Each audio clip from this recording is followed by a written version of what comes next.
नमक कम है। सपना शादी करके ससुराल पहुंचती है और पहले ही दिन समर्थ और ससुर जी सख्त हिदायतों के साथ पूरे घर की जिम्मेदारियां सपना के सिर दे देते हैं। और करो शादी, एक दिन का भी आराम नहीं, आते ही कामों की लिस्ट थमा दी।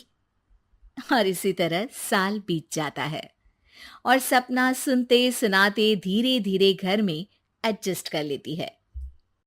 एक दोपहर सपना सास के कमरे में उन्हें खाना देकर रसोई में वापस ही आती है कि तभी सास की आवाज आती है। सपना, ओ सपना, कहाँ है? जरा नमक तो लाना। सपना नमक लेकर सास के कमरे में पहुंचती है।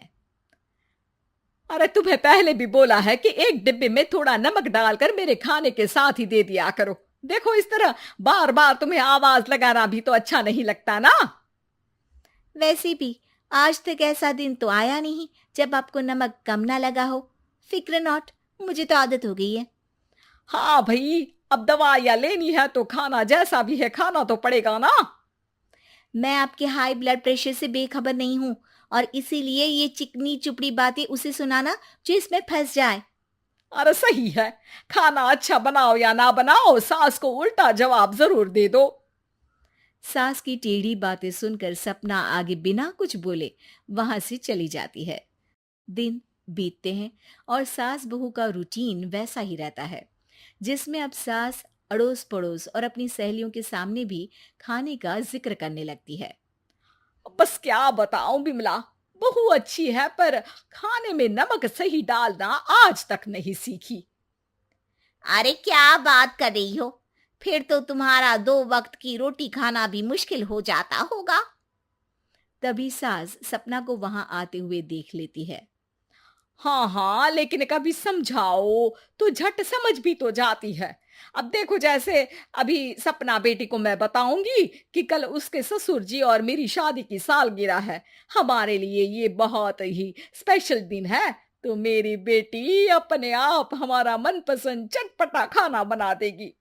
ऐसे किसी बात को अनसुनी भी नहीं करती। हाँ बिमला, तुम भी खाने पर आ जाना। सास का उनकी सहेली के सामने ऐसा बोलने पर सपना इनकार नहीं कर पाती। अगले दिन बिमला ठीक डिनर के समय वहां पहुंच जाती है जहां सपना ने आज सारा चटपटा खाना बनाया होता है। अरे वाह सपना, क्या बढ़िया खाना बनाया है। हाँ हाँ बहू, खाना तो बहुत ही स्वादिष्ट है।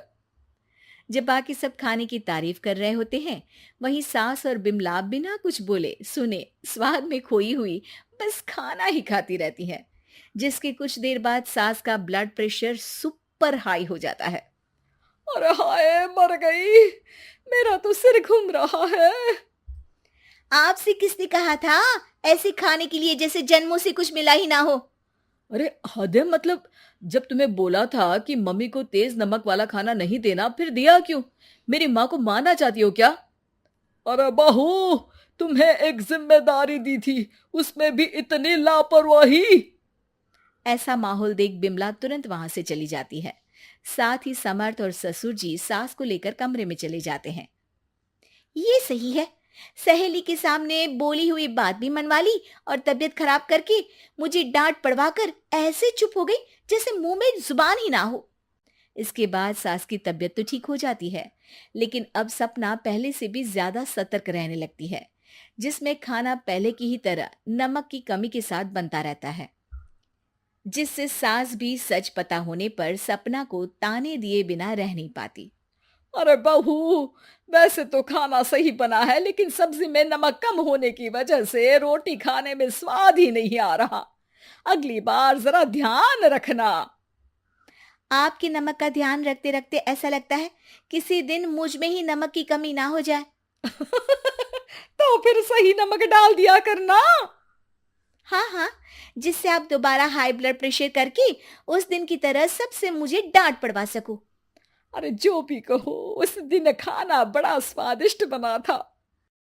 इसी तरह एक बार फिर दोनों के बीच नोकझोंक शुरू हो जाती है, जिसके चलते समर्थ वहां आ जाता है। सपना, तुम हमेशा माँ से लड़ती क्यों रहती हो? अरे, मैंने क्या बोला? मम्मी जी अपने आप ही कुछ ना कुछ बोलती रहती हैं। अरे वो बोलती है तो तुम चुप क्यों नहीं रहती? अब समर्थ सपना पर गुस्सा करने लगता है, जिसे देख सास बीच में बोलती है। ये घर में हम दोनों के बीच की बात है, तू इसमें पढ़कर बहू पर गुस्सा क्यों कर रहा है? इस पर समर्थ वहां से चला जाता है।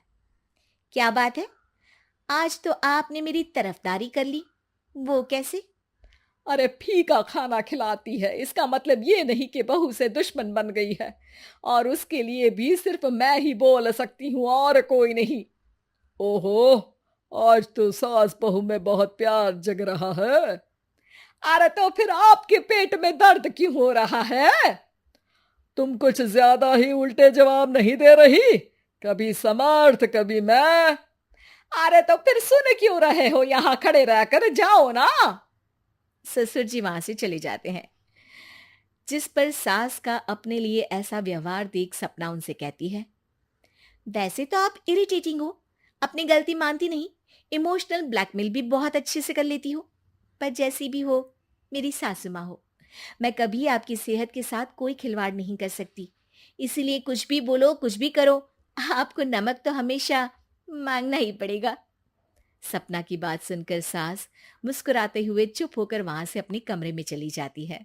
अरे जो भी हो, बहू मुझे लाखों में एक मिली है। सास ऐसा बोलती ही है कि तभी बाकी सब भी कमरे में आ जाते हैं। अरे हमें तो पहले से ही पता है।